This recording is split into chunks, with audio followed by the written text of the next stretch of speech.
todos os salmos da Bíblia, este salmo, sem dúvida, ele é o principal. Eu arrisco dizer que ele é o principal. Pode ser que você goste mais do Salmo 91, por ser o mais conhecido, ou o Salmo 23, que é um lindo poema que fala que o Senhor é meu pastor, nada me faltará. Pode ser que você prefira salmos de guerra, salmos onde Davi ou os outros autores falaram sobre batalhas e tiveram vitórias em Deus.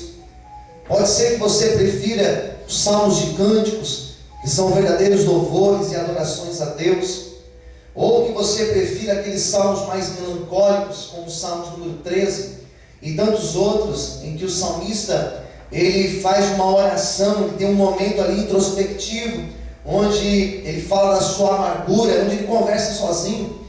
Mas esse Salmo de número 1, sem dúvida, é um dos principais salmos. Eu arrisco dizer que ele é o principal. É um salmo curto, porque são apenas 6 versículos, mas é um salmo que fala sobre algo que nós buscamos, algo que são poucas pessoas que conseguem alcançar durante a sua vida, porque é um salmo que fala da felicidade, fala sobre ser feliz. E você sabe que ser feliz não é tão simples. Você sabe que a pessoa ela pode financeiramente ser bem sucedida e não ser feliz. Você sabe que a pessoa ela pode estar cercada de pessoas ao teu redor e mesmo assim ela não ser feliz. Você sabe que a felicidade não está em você sentar numa mesa de um restaurante muito caro e poder escolher o que você quiser, e poder comer o que você quiser, beber o que você quiser. Você sabe que às vezes a pessoa ela faz isso e mesmo assim ela não tem a felicidade, porque a felicidade vai muito além de nós termos bens financeiros, casa, ter um bom carro, poder viajar, poder conhecer os 4 cantos do mundo.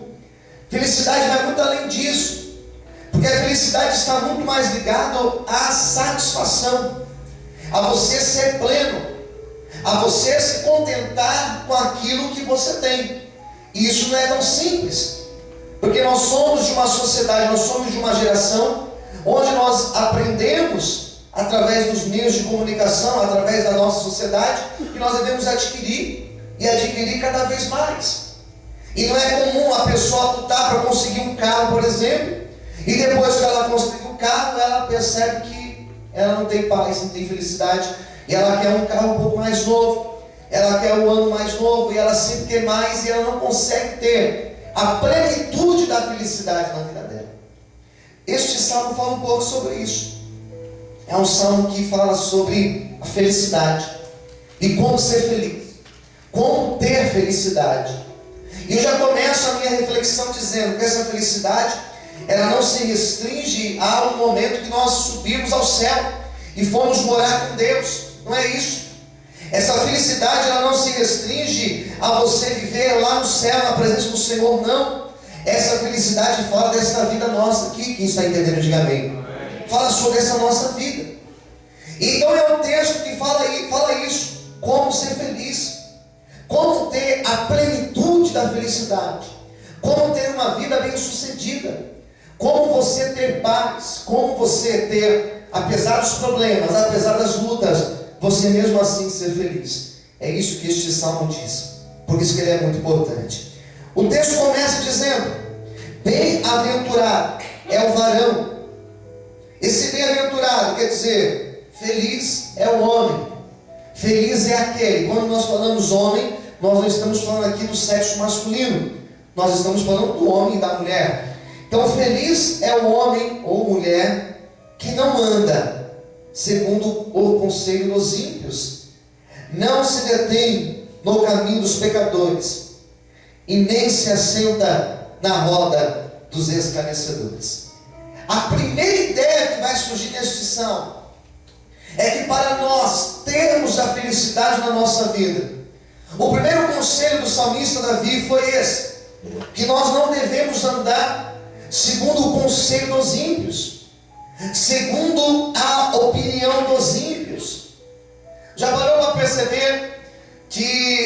nós passamos por problemas e você conversa com um amigo de trabalho, às vezes com alguém da sua família, e você conta o seu problema, você conta a dificuldade que você está passando, você vai ali e conta, desabafa, explica para ele o que está acontecendo com você, e ele vai ouvir, e às vezes ele vai te dar um conselho que não é muito correto. Às vezes a proposta que ele vai trazer para você é uma proposta que vai te afastar de Deus. Às vezes a pessoa está com um problema no casamento, ele conversa com um amigo, com uma amiga de trabalho: olha, eu estou com um problema no meu casamento, eu estou passando por isso, uma dificuldade assim, nós estamos passando por uma crise. E às vezes esse amigo, ele não tem compromisso com Deus, ele vai chegar para você e vai falar: olha, se eu fosse você, olha, se eu estivesse no seu lugar, eu faria assim, eu faria desse jeito. E às vezes você fala assim: mas isso não é certo. Mas não é certo, mas eu faria. Porque se eu fizesse assim, eu iria de certa maneira me sentir tranquilo, eu iria ficar, eu não pensaria duas vezes em fazer assim, fazer daquele outro jeito. Às vezes um problema financeiro vem e a pessoa fala: mas eu faria isso, mas isso é desonesto, se eu fizer isso eu vou prejudicar o trabalho. Mas eles têm muito, mas daí que eles têm muito, eu não posso agir dessa maneira. E você começa a ser confrontado, porque a pessoa, ela tem outros princípios que vão orientar a vida dela. Quem está entendendo? Diga amém. A pessoa tem outros princípios, ela não tem os princípios da palavra de Deus. E o problema é que no primeiro momento nós falamos: não, eu não vou fazer isso, eu jamais vou fazer isso, eu jamais pensei em fazer isso. Mas ali no seu coração você começa a ter a dúvida: será que eu devo fazer ou não? Na sua mente começa a vir um confronto: mas será que essa pessoa não tem razão? Ela falou que todo mundo faz. Ela falou que tem pessoas na igreja que também fazem isso, mas será que eu não devo também pensar dessa forma? E o primeiro conselho da palavra de Deus aqui para nós nessa manhã é que, se nós queremos ter uma vida bem sucedida, nós não devemos ser orientados por conselhos de ímpios, nós não devemos ser orientados pela intuição, nós não devemos ser orientados por aquilo que todos fazem, porque não importa o que todos fazem, nós não somos guiados pela maioria, nós somos sim guiados pela palavra de Deus. Pode ser que fazer o certo, fazer o correto, pode ser que fazer o honesto esteja fora de moda, não faça parte dos princípios da nossa sociedade atual, mas eu e você, nós somos guiados pela palavra de Deus, e se nós andarmos conforme a palavra de Deus, com certeza o Senhor vai honrar e vai abençoar a nossa vida em tudo aquilo que nós tivermos que fazer. Amém? Você pode aplaudir o Senhor e glorificar a Deus nessa manhã? Você pode aplaudir o Senhor bem forte, aleluia. Amém, queridos? Olha para quem está ao seu lado e diga para essa pessoa: seja guiado pela palavra de Deus. Amém, queridos? Então a primeira coisa é essa, é ser orientado pela palavra de Deus. O texto vai dizer, o texto vai falar que nós não devemos andar pelos conselhos dos ímpios, nem se deter no caminho dos pecadores, nem parar no caminho dos pecadores, tampouco assentar à roda dos escarnecedores. Em outras palavras, o texto está falando sobre as pessoas que nós convivemos, porque as pessoas que nós andamos, que nós convivemos, vai dizer muito quem realmente nós somos. Que isso aí deve para mim. Se você viver em uma roda sentado, talvez você vai passar, você vai olhar e você vai falar: mas peraí, será que é o pastor mesmo? Não é possível que é o pastor. Imagine só, um dia você passar na rua e me ver numa roda, um monte de corintiano e eu lá no meio, né, pessoal? Eu falo: não, o pastor deve estar com problema sério mesmo, não é possível. Estou brincando, é que tem vários corintianos aqui, então. Mas no meio que nós estamos, ele vai influenciar as nossas vidas. Quem entendeu, diga amém. E é isso que o salmista está falando, da influência que as pessoas elas podem trazer para a nossa vida. E é incrível, parece que não, mas é incrível, que nós começamos a achar que tudo é normal. Nós começamos a achar que não tem problema. Nós começamos a achar que é assim mesmo. Quem está entendendo, diga amém. Indiretamente nós começamos a ser influenciados por essas pessoas. E é isso que o salmista está falando, que as influências, elas existem. Existe uma parábola em Ezequiel, vou pregar ela muito em breve. Tem uma parábola em Ezequiel que vai dizer que um filhote de cachorro, ele foi adotado por uma leoa. Esse filhote de cachorro, ele começou a crescer no meio dos leõezinhos. Ele mamava na leoa, ele aprendeu com aquela leoa a caçar. E esse cachorro, conforme ele foi crescendo, ele não agia como cachorro, ele não latia. Ele fazia os mesmos barulhos, ele rugia como um leão. E esse cachorro, ele começou a agir como um leão. Quem está entendendo, diga amém. E ninguém chegava para ele e dizia que ele não era um leão, porque ele acreditava ser um leão. Ele acreditava sim ser um leão. Sabe o que é isso? A influência. A influência do meio onde nós estamos, o meio onde nós convivemos, esse meio vai dizer quem nós somos. E é isso que o salmista está dizendo.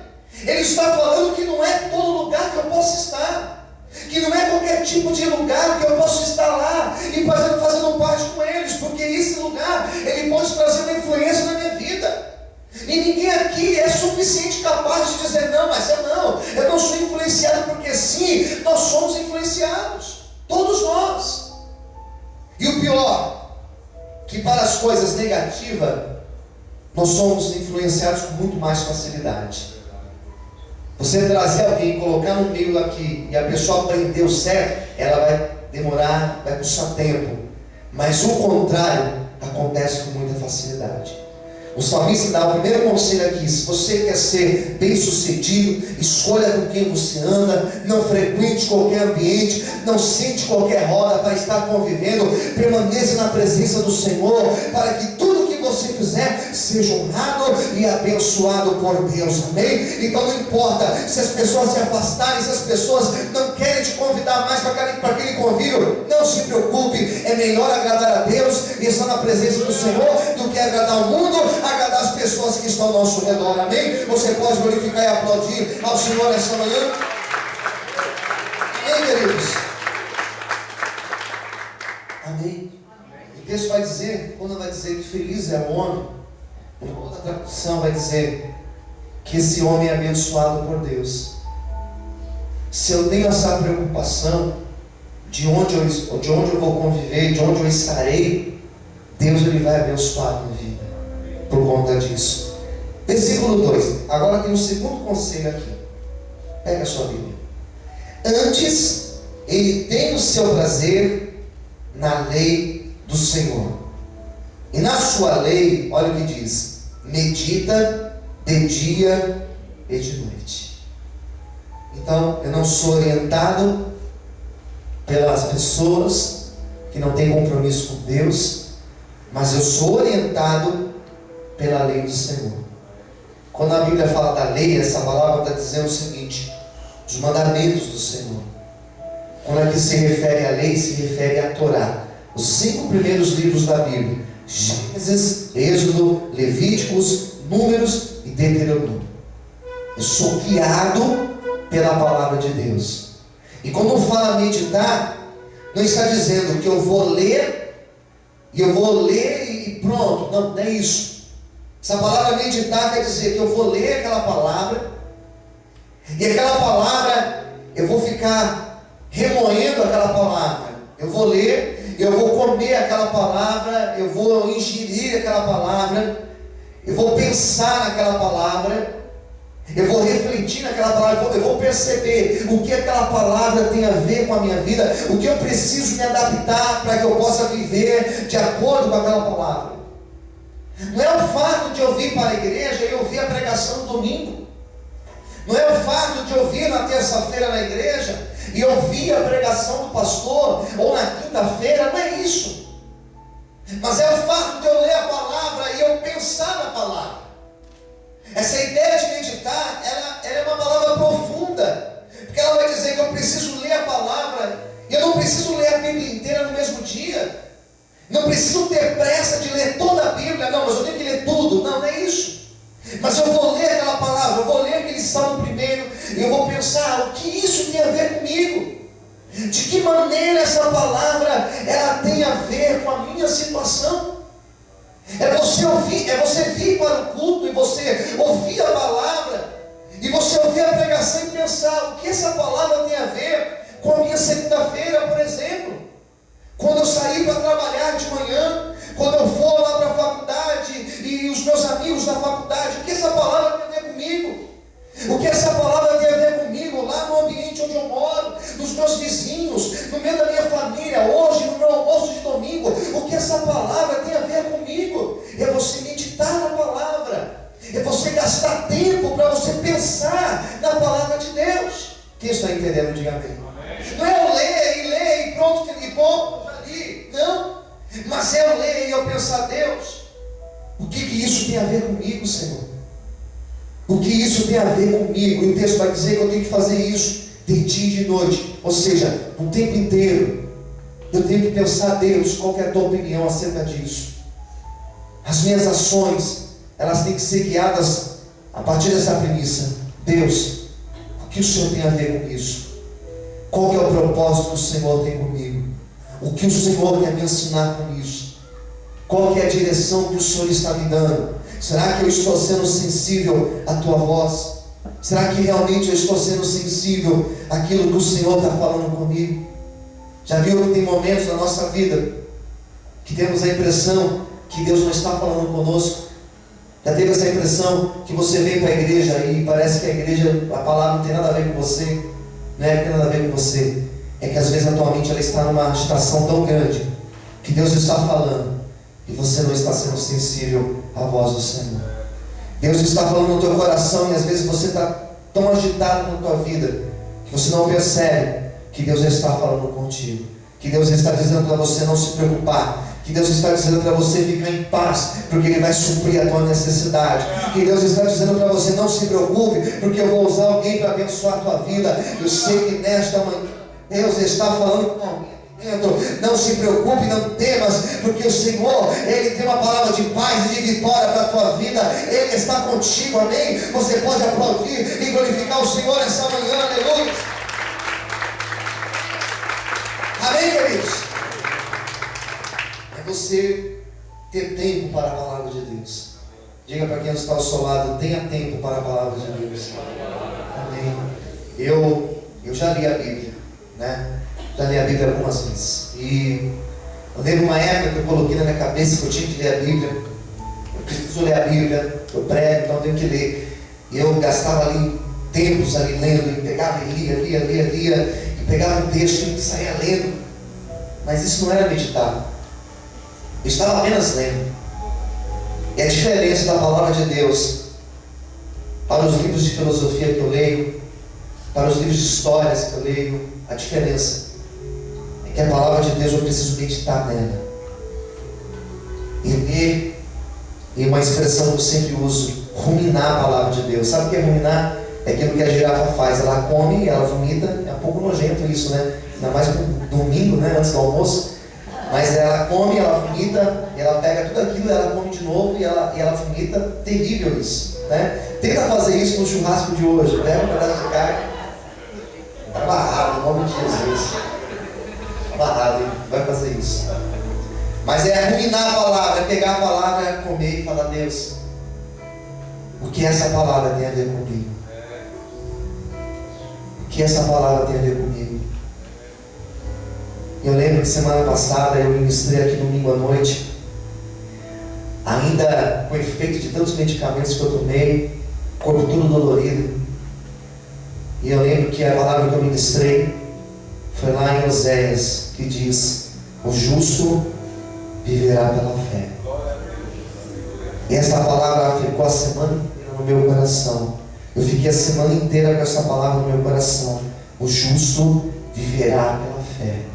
E a semana inteira, cada momento, cada situação, cada consulta médica que eu fui, cada situação que eu tive que resolver, cada atitude, cada decisão que eu tive que tomar, Deus falou comigo em cima desta palavra: o justo viverá pela fé. Amém? Guarde a palavra de Deus no teu coração, porque nos momentos de dor, nos momentos difíceis da tua vida, você vai lembrar da palavra de Deus, você vai lembrar daquilo que você meditou, e você irá saber que você não serve um Deus pequeno, você serve um Deus que é grande, um Deus que governa sobre todas as coisas, um Deus que é poderoso para mudar a nossa sorte, cumprir as promessas dele sobre a nossa vida.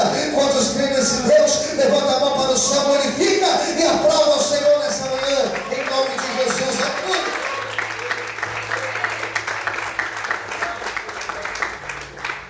Tem uma promessa de Deus para você nessa manhã. Olha para o teu vizinho, tem uma promessa de Deus para você.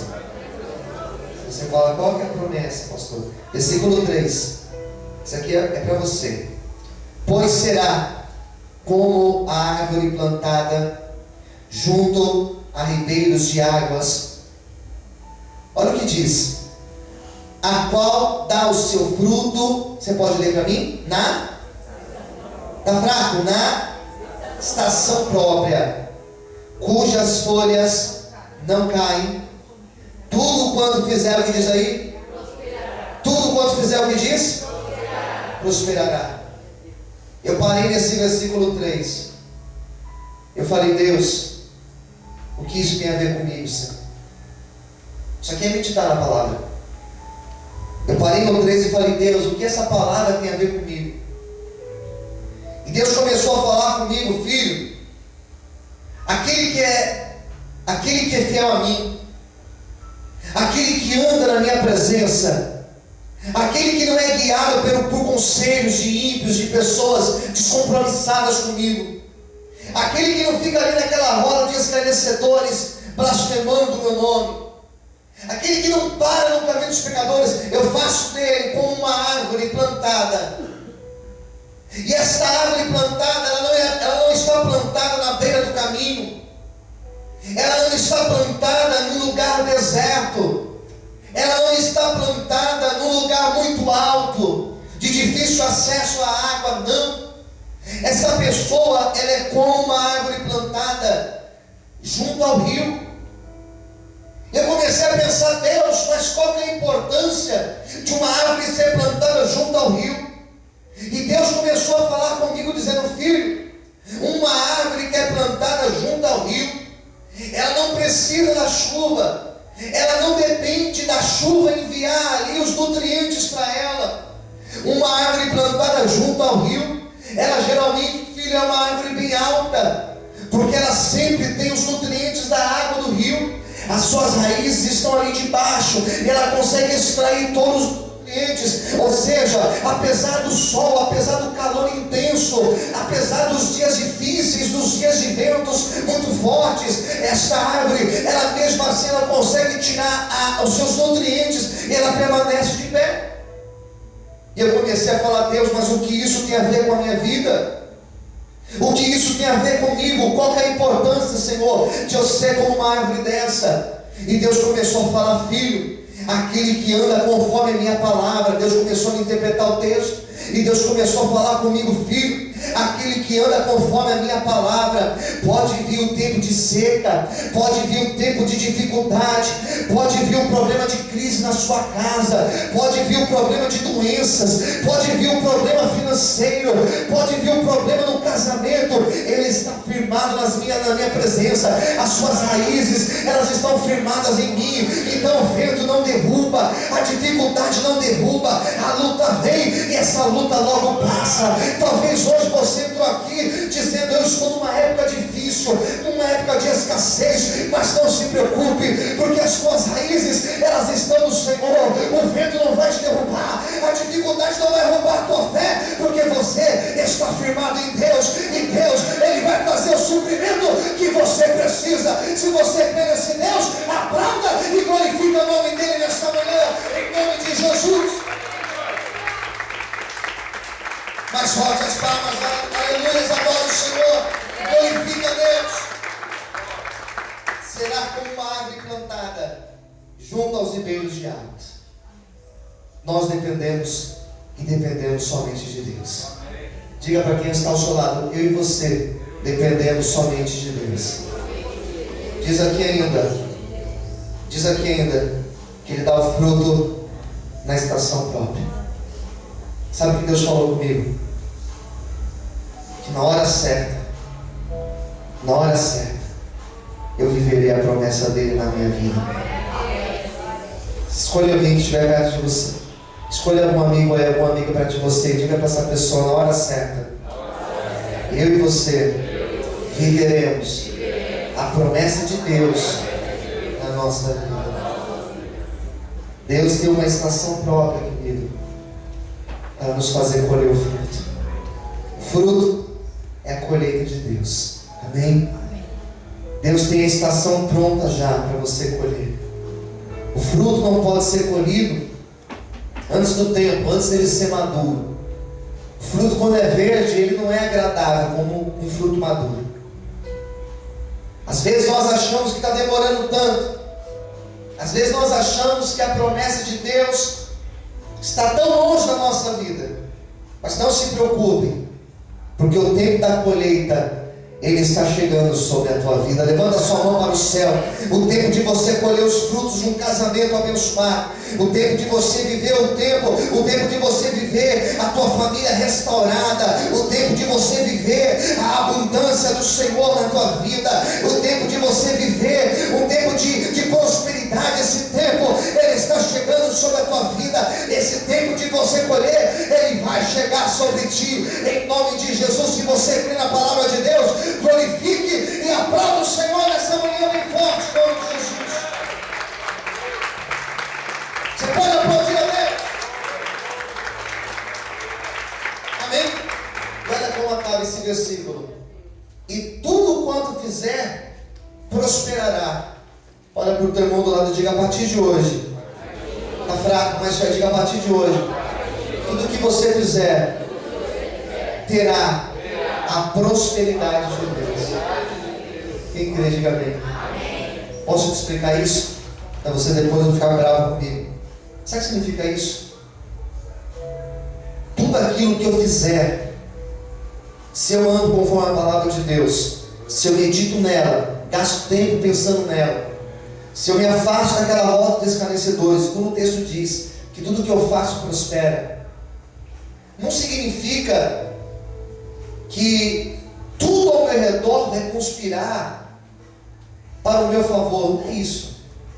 Na verdade, é muito mais do que isso. Na verdade, significa que tudo que eu fizer, tudo que acontecer comigo, até algo difícil, até algo duro, até uma porta fechar, até um problema surgir na minha vida, tudo isso vai contribuir para o bem de Deus na minha vida. Até uma situação difícil, até um problema que parece que veio para me destruir, até isso Deus vai usar ao meu favor. É incrível, irmãos. Isso é incrível. Mas eu posso dizer para você hoje, que uma das melhores coisas que já aconteceram no ministério da Vale de Bênção, eu posso dizer para você que uma das coisas mais maravilhosas foi o nosso prédio ser lacrado. Precisou o prédio ser lacrado. Quem entendeu, diga amém. Precisou.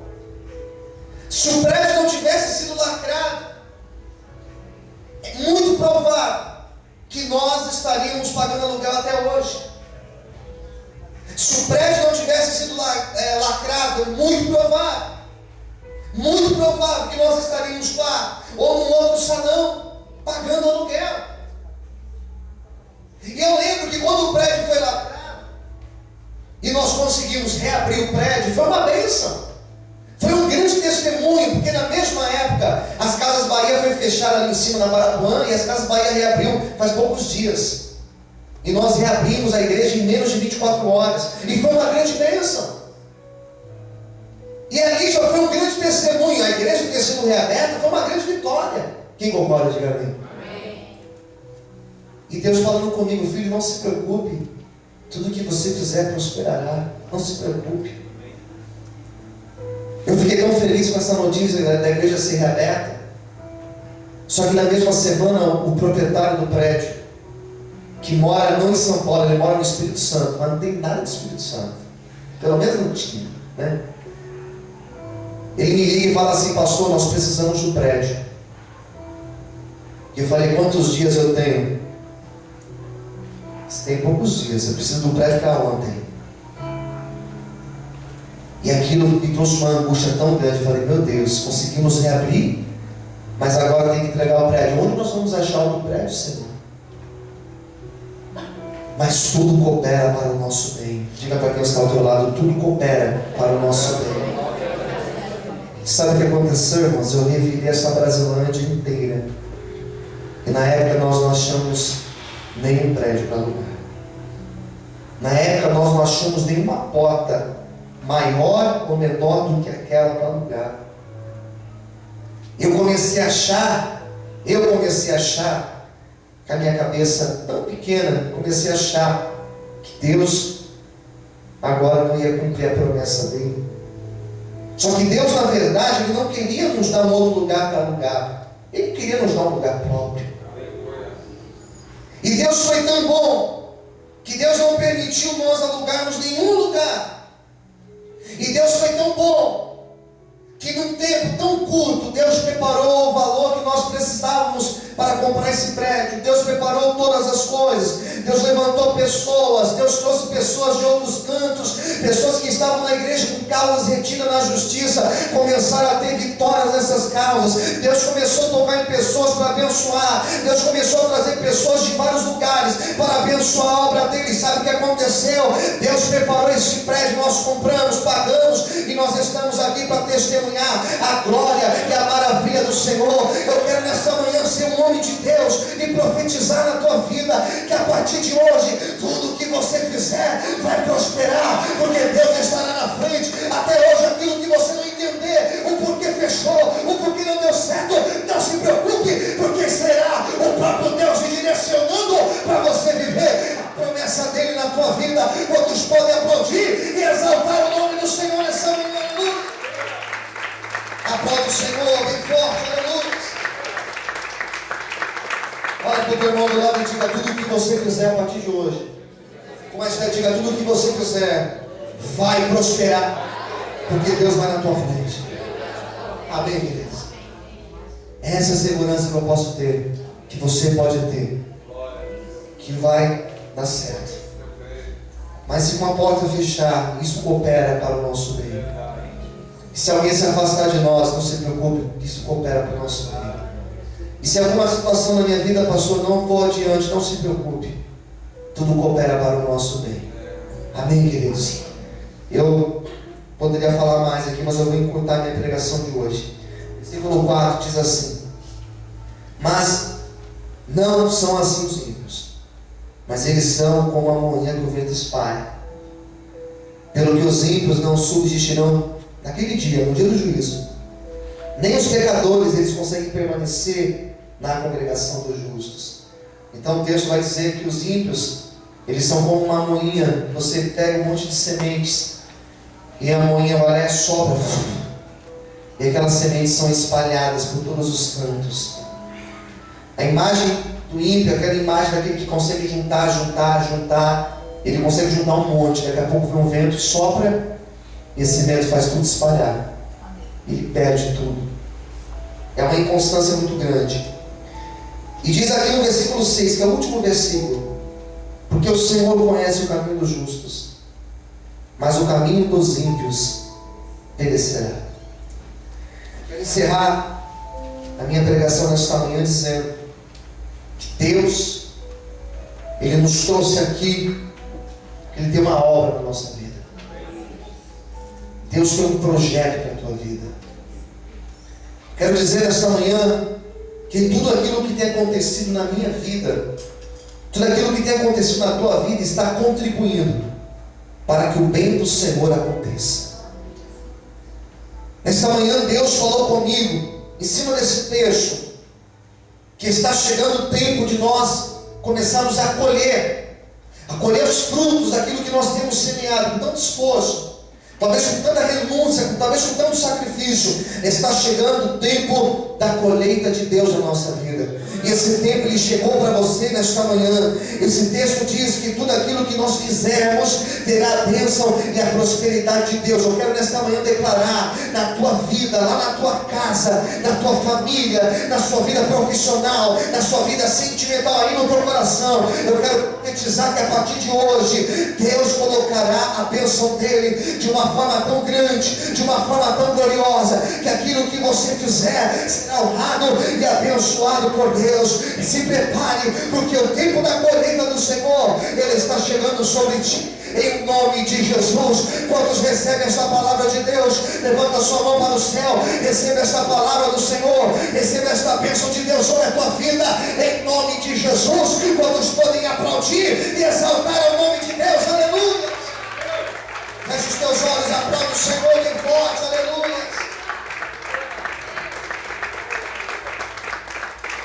Diga assim comigo: tudo que eu fizer, com mais fé, diga: tudo que eu fizer, a partir de hoje, vai prosperar, porque a bênção do Senhor, ela está sobre a minha vida. Quem crê nisso, diga amém. Eu quero orar junto com você nessa manhã. Vamos ficar em pé.